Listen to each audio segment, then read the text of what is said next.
রাধে রাধে। আজ ইন্দিরা একাদশী। আজ এই একাদশীর দিনে সমস্ত সাধুগুরু বৈষ্ণবের চরণে আমার ভক্তিপূর্ণ প্রণাম জানাই। হরে কৃষ্ণ কৃষ্ণ কৃষ্ণ হরে হরে, হরে রাম রাম রাম হরে হরে। এখন আমি ইন্দিরা একাদশীর ব্রত মাহাত্ম্য পাঠ করছি, আপনারা কৃপাপূর্বক শ্রবণ করুন।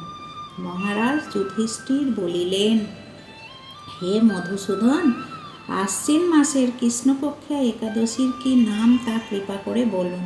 শ্রীকৃষ্ণ বললেন, হে রাজন, আশ্বিন মাসের একাদশী ইন্দিরা নামে পরিচিত। এই ব্রত প্রভাবে মহাপাপ বিনষ্ট হয়। এমনকি কর্মবিপাকে যারা নিম্নজনী লাভ করেছেন সেই পূর্বপুরুষদেরও উত্তম গতি লাভ হয়। এই একাদশী মাহাত্ম্য শোনামাত্রই সামবেদীয় যজ্ঞফল প্রাপ্ত হওয়া যায়।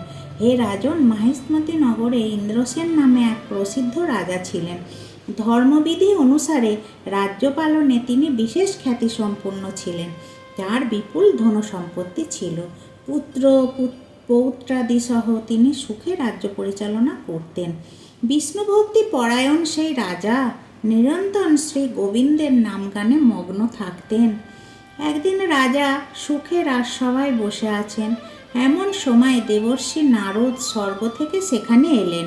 তাকে দর্শন করে রাজা হাত জোর করে উঠে দাঁড়ালেন। দণ্ডবত প্রণাম করে মুনিকে আসন, পাদ্য, অর্ঘ্য আদি ষোড়শোপচারে পূজা নিবেদন করলেন। তারপর বললেন, হে মুনিবর, আপনার দর্শন মাত্র আমার যাবতীয় যজ্ঞফল লাভ হয়েছে। এখন আপনার আগমনের কারণ জানিয়ে আমাকে কৃতার্থ করুন।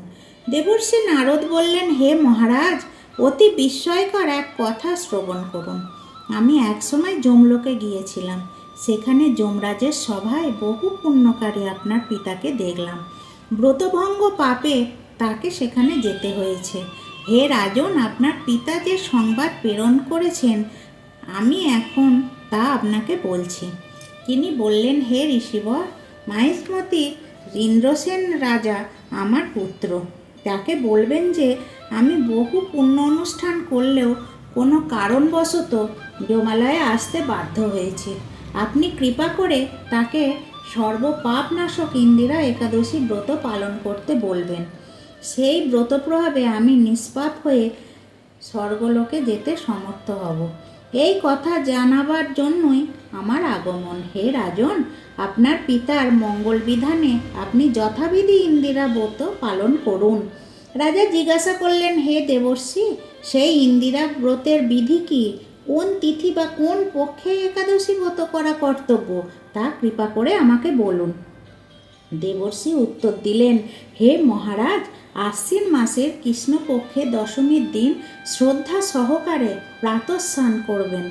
মধ্যাহ্নে ভক্তি ভাবাপন্ন হয়ে পুনরায় স্নান করবেন এবং রাত্রিকালে ভূমিতে শয়ন করবেন। পরদিন একাদশীতে প্রাতকৃত্যাদি সমাপন করে নিরাহারে থাকবেন। ব্রতের নিয়মাবলী দৃঢ়ভাবে পালন করবেন। হে পুণ্ডরীকাক্ষ, হে অচ্যুত, এই শরণাগতের প্রতি কৃপা করুন। এভাবে শ্রদ্ধা সহকারে শালগ্রাম পূজা করে পিতার উদ্দেশ্যে ব্রতের ফল অর্পণ করবেন। দ্বাদশীর দিন সকালে ভক্তি ভরে শ্রী গোবিন্দের পূজা করে ব্রাহ্মণ ভোজন করিয়া অবশেষে নিজে মহাপ্রসাদ গ্রহণ করবেন। হে রাজন, বিধি অনুসারে শ্রীহরি এবং ভক্তদের অর্চন করলে আপনার পিতৃবর্গ মুক্তি লাভ করে শীঘ্রই বৈকুণ্ঠে গমন করবেন।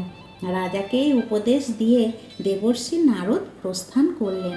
রাজা ইন্দ্রসেন মুনিবরের উপদেশ অনুসারে পুত্র পরিজন সহ ভক্তি সহকারে ইন্দ্রিয়া ব্রতের অনুষ্ঠান করলেন। তখন দেবলোক থেকে পুষ্পবৃষ্টি হতে লাগলো এবং তার পিতাও বিষ্ণুলোকে গমন করলেন। তারপর রাজা ইন্দ্রসেন নিজ পুত্রকে রাজ্যভার অর্পণ করে নিজেও বিষ্ণুলোকে ফিরে গেলেন। এই ইন্দিরা একাদশীর মাহাত্ম্য পাঠে ও শ্রবণে মানুষ সকল পাপ মুক্ত হয়ে বিষ্ণুলোক প্রাপ্ত হয়। হরি বল। আগামীকাল পারণের সময় 5টা27 থেকে 9টা26 মধ্যে। আপনারা সবাই একাদশী করবেন। বেশি বেশি করে হরিনাম করুন, গীতা পড়ুন। রাধে রাধে।